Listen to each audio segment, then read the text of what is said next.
सब रैपर्स को पता चला था कि एमसी डीडो और उसके होमीज ने मार खाई है। तो संगम ब्रिज के नीचे और ये संबाटा का हुड होता है। एमसी डीडो के पास तब एक पालगन थी। ये लोग पालगन नहीं पता तो कुछ ऐसी दिखती है पालगन। और इसके बाद एमसी डीडो को संबाटा के साथ उनके 14 होमीज घेर लेते हैं। इधर से संबाटा की पब्लिक चिल्ला रही थी और उधर से एमसी डीडो की। किसी का सर फूटा क्योंकि ब्रिज के नीचे से भी कोई पत्थर फेंक रहे होते हैं। कॉल करते हैं संबाटा को कि तेरे नाम के ऊपर मूत दिया है एमसी डीडो ने, तू आजा यहाँ पे।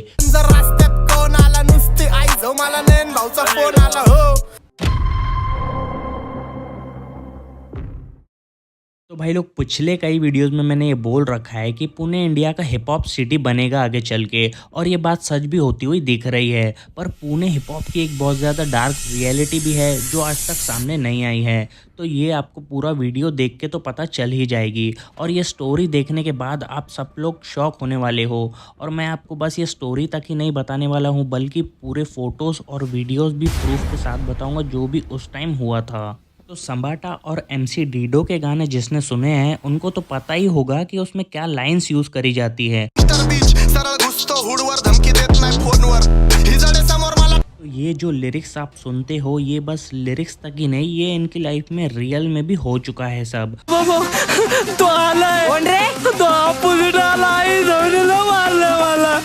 और यही स्टोरी मैं आज आपको सुनाने वाला हूँ, कैसे हुई थी बीफ संबाटा और एमसी डीडो की ए टू लेके जेड तक। और मैं वीडियो में इनके गानों के लिरिक्स भी डाल दूंगा ताकि आप और ज़्यादा रिलेट कर पाएँ। और भाई लोग, ये पूरी स्टोरी 2 पार्ट्स में डिवाइड होने वाली है। तो ये वाला पार्ट 1 है और इसका पार्ट 2 कल तक आ जाएगा इसी चैनल पे। वीडियो लेट देख रहे हो तो आई बटन में लिंक आ रहा होगा या तो डिस्क्रिप्शन में भी इसका लिंक मिल जाएगा। तो वीडियो को स्किप मत करना, एंड तक ज़रूर देखना। और ये इन्फॉर्मेशन हमें उनके ही होमीज़ के थ्रू पहुंची है, और फोटोज़ और वीडियोज़ भी जो है वो भी हमें उन्होंने ही प्रोवाइड किए हैं। और ऐसी स्टोरीज तो मैंने टूपाक और बिगी इनकी सुनी थी, अब ये इंडिया के पुणे सिटी में भी होने लगा है। तुला टूपाक गावल आणि कॉम्प्टनची फिल तुला पुण्यातला। तो भाई लोग, कहानी की शुरुआत होती है 7 नवंबर 2020 से, क्योंकि तब से एमसी डीडो और संबाटा की बातचीत चालू होती है इंस्टाग्राम के थ्रू। तो ये स्क्रीनशॉट है एमसी डीडो और संबाटा की चैट का, क्योंकि स्टार्ट में ये दोनों दोस्त होते हैं, इनमें इंस्टाग्राम पे बात होती है क्योंकि दोनों रैपर्स की उम्र 24 साल है। और उस टाइम संबाटा के 2 गाने रिलीज़ हुए थे, पलटी फायर और करते निबार। तो संबाटा यूथ में काफ़ी फेमस तो थे ही, और एमसी डीडो भी अपने एरिया में बहुत फेमस थे। तब इनकी बात तो बस चैट पे ही होती है, तो ये दोनों एक दूसरे को इतना करीब से नहीं जानते हैं। फिर डेट आती है 20 दिसंबर 2020। उस दिन मिस्टर वर्सिटाइल नाम के एक रैपर एमसी डीडो के पास आते हैं और बोलते हैं पुणे के विमान नगर में एक साइफर होने वाला है, और वहाँ पुणे के कोने कोने के रैपर्स आने वाले हैं। और साइफर में होता ये है कि सब रैपर्स अपनी लिरिक्स लिखी हुई गा देते हैं, या जिसको फ्री स्टाइल करना होता है वो फ्री स्टाइल कर देता है। और एमसी डीडो तो साइफर के लिए हमेशा रेडी होते ही थे, क्योंकि इनके एरिया अपर में छोटे बच्चे से लेकर बड़ों तक सब फ्री स्टाइल और साइफर वगैरह करते रहते हैं। तो ये लोग निकलते हैं विमान नगर में, और संबाटा भी आते हैं वही साइफर में। तो ये दोनों तब तक तो एक दूसरे को नहीं जानते थे, ये दोनों एक दूसरे के लिए अनजान थे। और तब साइफर वहाँ चालू होता है और सब अपने लिखे हुए लिरिक्स गा रहे होते हैं, सब अपने में ही गुम होते हैं कुछ इस टाइप से।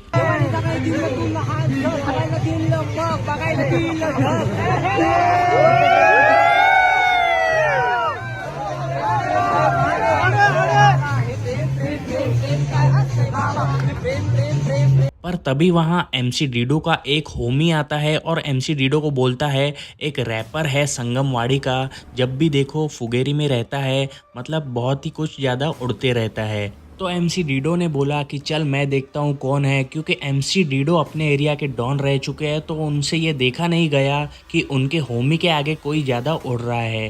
पर जो उड़ रहा था वो ही संबाटा डॉन था, पर ये बात अभी तक इन दोनों को नहीं पता थी। और भाई लोग वीडियो में आगे बढ़ने से पहले मैं आपको बता दूं, यूट्यूब मेरा साइड बिजनेस है। क्या आपका कोई पैसिव इनकम का ज़रिया है? नहीं है तो आप आ जाओ 1xBet पे, जिस पे बस आप गेम्स खेल के बहुत पैसा कमा सकते हो। और इनका कैसीनो गेम सेक्शन में भी बहुत सारे गेम्स है, पर मुझे इनका प्लेन क्रैश वाला गेम बहुत ही ज़्यादा ईजी और प्रॉफिट वाला लगा। रूल्स इसके बहुत सिंपल्स है, बस आपको प्लेन को क्रैश होने से पहले ही पैसे निकाल लेने हैं। और अगर आप मेरा कूपन कोड HipHop1 यूज़ करेंगे तो आपको 30,000 रुपीज़ और 150 फ्री स्पिन्स देखने को मिलेंगे। तो भाई लोग अभी ही आप मेरा पिन्ड कमेंट सेक्शन खोलो और वहाँ चेक करो, वहाँ से आप इजीली रजिस्टर कर पाओगे और खूब कमाओ। बाकी स्टोरी पे हम वापस आते हैं। तो इसके बाद यहाँ एंट्री होती है MC डीडो की पूरे सर्कल में, कुछ इस तरह से।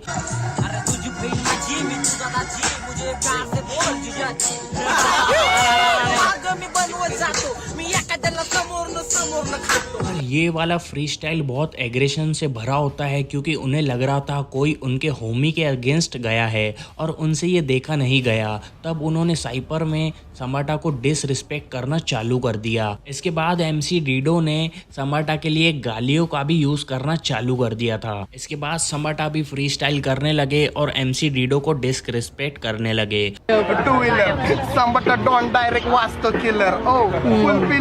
इधर से समाटा की पब्लिक चिल्ला रही थी और उधर से MC डीडो की। महत्वाचे नंबर खारी तुझे भाईगिरी होने गारी बुल्ले मारी। काइंड ऑफ यहाँ रैप बैटल चालू हो गया था। MC डीडो से ये देखा नहीं गया कि उनके सामने कोई इतना बज रहा है, तो MC डीडो ने सीधा गालियों का यूज़ कर दिया साइफर में, वो भी समाटा की फैमिली के ऊपर। लेकिन उसमें किसी का नेम नहीं लिया था, वो बस ऐसे ही हवा में दे दी थी गालियाँ। पर ये सब सुन के समाटा और उनके होमीज MC डीडो के ऊपर चले गए उनको मारने के लिए। पर वहाँ पे इन दोनों को शांत कर दिया जाता है, क्योंकि साइफर में गालियाँ तो चलती है। और MC डीडो ने बोला भी कि मैं तो बस एग्रेसिव फ्री स्टाइल कर रहा था और कुछ नहीं। पर वहाँ से समाटा के दिमाग में MC डीडो बैठ चुका था, वहाँ से वो दोनों एक दूसरे के अपोजिट बन चुके थे। उसके 15 दिन बाद विमान नगर के बीट ऑफ पब में एक साइफर होता है और वहाँ MC डीडो भी जाने का प्लान करते हैं। पर जाने से पहले ही उनके एक होमी की कॉल आ जाती है कि यहाँ तेको मारने के लिए बंदे खड़े हैं, यहाँ मत आ। और वो बंदे समाटा के ही थे, क्योंकि समाटा को पिछले साइफर से ही गुस्सा आया था MC डीडो के ऊपर।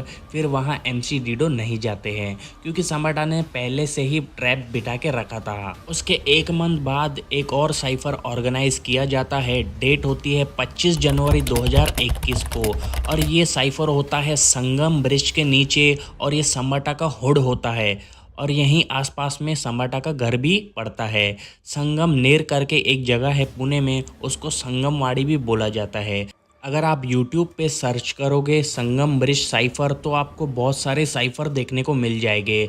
और उस साइफर का पता MC डीडो को पड़ता है, तो ये 6-7 बंदे निकल जाते हैं साइफर के लिए। इनमें से मेन 3 आर्टिस्ट जाते हैं, MC Dido, MC dean, mister versatile, और एक छोटा बच्चा भी होता है इनके साथ में 10-12 साल का। ये लोग अच्छे से ड्यूड बन के निकल जाते हैं, पर ये इस बात से अनजान थे कि ये संगम ब्रिज के नीचे समाटा के ही हुड है। और इनसे एक गलती हो जाती है। इनका साइफर था 6 बजे, पर ये पहुंच जाते हैं 4 बजे ही। ये लोग जैसे ही वहां पहुंचते हैं, ये लोग देखते हैं कि वहां ग्रेफिटी निकालना चालू थी, और ये वाली ग्रेफिटी जैसे कि इस वीडियो में दिख रही है। इस ग्रेफिटी का भी रोल होता है कहानी में आगे। तो उस ग्रेफिटी में एक बंदा डॉन लिख रहा होता है एक दीवार पे, और ये समाटा का ही होमी था। फिर एक और बंदा आता है और MC डीडो को बोलता है, अरे तुम लोग यहाँ क्यों आए हो, ये तो डॉन का ही हुड है और यहाँ नीचे ही उनकी जगह है बैठने की। ये सुनते ही MC डीडो ने गालियाँ दे के बात करना स्टार्ट कर दी और बोला कि आज तो इसको मैं मार के ही जाऊँगा। और MC डीडो वहीं चले गए जहां उनकी गैंग बैठती है। वहां जाने के बाद MC डीडो ने देखा वहां पहले से 3-4 बंदे बैठे थे, गैंग 00 के मेंबर्स, जो कि समाटा के ही थे। इसके बाद MC डीडो चले गए सुसु करने, और उन्होंने सुसु की सीधा उस ग्रेफिटी पे जहाँ पे डॉन लिखा हुआ था, और MC डीडो ने उनके नाम के ऊपर ही मुद्द दिया जो कि ग्रेफिटी से लिखा हुआ था। ये सब देख के गैंग 00 के मेंबर्स हो जाते हैं काफ़ी गुस्सा, और तभी ही वो कॉल करते हैं समाटा को कि तेरे नाम के ऊपर मुद्द दिया है MC डीडो ने, तू आजा यहाँ पे। तब तक MC डीडो ने सोच रखा था कि आज इसको मार के ही वापस जाऊंगा। उसके बाद फिर टाइम होता है 4:30 और एक MC डीडो का होमी आता है और बोलता है चल खाना खा लेते हैं तब तक, उसके बाद देखते हैं क्या होता है। तो इन 6-7 लोगों में से एक बंदा खाना खाने के लिए बैठ जाता है और बाकी के बोलते हैं चलो साइफर स्टार्ट करते हैं। पर MC डीडो ने उस बंदे को बोला कि बीट मत चालू करना वरना यहाँ झगड़े हो जाएंगे। पण मला समोर बघून ह्यांना खोकला लागतो। फिर MC डीडो का होमी बोलता है इस बार सीधा मारेंगे उनको अगर उन्होंने कुछ भी बोला तो। MC डीडो के पास तब एक पालगन थी। ये लोग भी तैयारी में गए थे क्योंकि इनको पता था कि कुछ ना कुछ तो उधर झगड़ा होता ही है। पालगन नहीं पता तो कुछ ऐसी दिखती है पालगन और इसको कोयता भी बोला जाता है। ये पुणे में काफ़ी फेमस है। फिर वहाँ बीट चालू होती है और फ्री स्टाइल में वही संबाटा को डिस करना चालू करते हैं MC डीडो। और MC डीडो ने कुछ ये लाइन यूज़ करी थी, तेरे हुड में आके तेरे नाम पे ही मूत दिया वगैरह वगैरह। इतना सुनते ही ब्रिज के ऊपर से 4-5 बंदे आते हैं और संबाटा की गैंग के 5-6 मेंबर्स भी आते हैं और MC डीडो को बोलते हैं काय रे कुठं राहतो तू। MC डीडो बोलते हैं अप्पर मध्ये काय विषय झाला। तो आगे वाले बंदे बोलते हैं तेरे को पता नहीं तू किसके हुड में आके और किसके नाक के ऊपर मूत रहा है। इतने में ही संबाटा आता है अपने एक होमी के साथ में जिसका नेम होता है नयन भाऊ। वो दोनों 2 व्हीलर पे आते हैं। एक संबाटा की गैंग का बंदा जाता है भागते हुए और बोलता है संबाटा को भाऊ ये तुम्हारे नाम पे मूता वगैरह। इसके बाद MC डीडो को संबाटा के साथ उनके 14 होमीज घेर लेते हैं जैसे कि साउथ की मूवीज में होता है और आते ही MC डीडो को एक झापड़ मारते हैं संबाटा। तो काना खाली ऑटोग्राफ मी देत नाही भाषण, रॅप सीन मध्ये चालतं डॉनचं शासन। उनके मारते ही MC डीडो भी भिड़ जाते हैं अपने 6 होमीज के साथ में और उधर फुल मारामारी चालू हो जाती है। संबाटा की तरफ से 14 होमीज थे और MC डीडो की तरफ से सिर्फ 6 ही थे। उतने में ही MC डीडो पालगन लेके गए थे वो निकालते हैं। उसके तुरंत ही बाद संबाटा के होमीज भी अपने सामान निकालते हैं। उनके पास 4 से 5 बड़ी बड़ी पालगन होती है और सीधा वार कर देते हैं वो MC डीडो पे और उनके साथ मिस्टर वर्सीटाइल पे और MC डीन पे। तब मेन ये तीनों पे ही हमला होता है जैसे कि आपको फोटोज़ और वीडियोज़ में दिख ही रहा होगा। मैं क्लियर इमेजेस तो यहाँ पे नहीं दिखा सकता पर मैं डिस्क्रिप्शन में इनका लिंक ज़रूर दे दूंगा और वहाँ पे सब फोटोज़ और वीडियोज़ भी डाल दूंगा। MC डीडो के होमीज़ के पीठ पे आज तक वो घाव पड़े हुए वैसे ही और MC डीन का तो सर बुरी तरह फूटा था और ये फ़ोटो है MC डीडो की उसी दिन रात की। इसके बाद और मारामारी होती है और MC डीडो और उसके होमीज़ भाग जाते हैं वहाँ से डर के क्योंकि उनके पास बड़े बड़े पालगन होते हैं और MC डीडो भी इतनी तैयारी से नहीं आए हुए होते हैं। कोई चप्पल छोड़ के भागा तो कोई बैग छोड़ के भागा, कोई अपना साउंड छोड़ के वहाँ से भाग गया। उनके होमीज़ को काफ़ी घाव लगते हैं झगड़े में, किसी का सर फूटा क्योंकि ब्रिज के नीचे से भी कोई पत्थर फेंक रहे होते हैं। मेन जो मारामारी हुई है वो 3 लोगों के साथ होती है, MC डीडो, मिस्टर वर्सेटाइल और MC डीन, और इनका ही कहानी में आगे रोल भी है।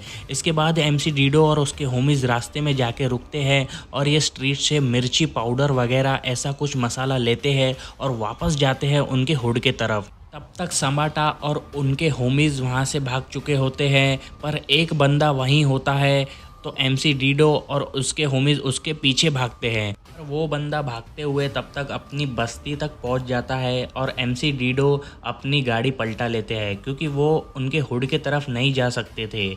इसके बाद MC डीडो और उनके होमीज़ वहाँ से लोकल पुलिस स्टेशन जाते हैं। इसके बारे में ज़्यादा बात नहीं करेंगे जो भी हुआ वहाँ पे, पर इसके रिलेटेड कुछ ये लाइन बोली थी संबाटा ने।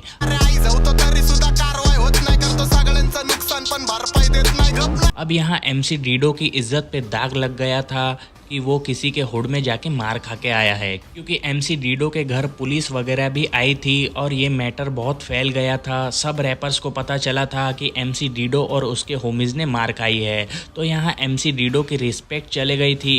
एमसी डीडो के हुड के सब लोग पूछ रहे थे उनसे कि किसकी मार खा के आए हो, और बहुत बेइज्जती झेलनी पड़ती है एमसी डीडो को इस टाइम तक।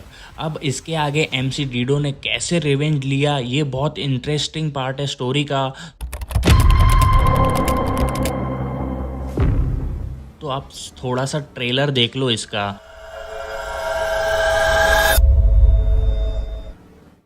और इन दोनों आर्टिस्ट में से आपका फेवरेट कौन है, ये हमको कमेंट करके ज़रूर बताना। तो ये स्टोरी का फर्स्ट पार्ट था। इसका पार्ट 2 कल रिलीज़ हो जाएगा इसी चैनल पर। तो अगर आप न्यू हो तो सब्सक्राइब ज़रूर कर लेना, और वीडियो बाद में देख रहे हो तो आई बटन में लिंक आ रहा होगा या डिस्क्रिप्शन में इसका पार्ट 2 का लिंक डाल दूंगा। और कंटेंट अच्छा लगाऊंगा तो भाई लोग लाइक ज़रूर कर देना। बाकी मिलते हैं आपसे नेक्स्ट वीडियो में। करते रहो हिप हॉप बाजी।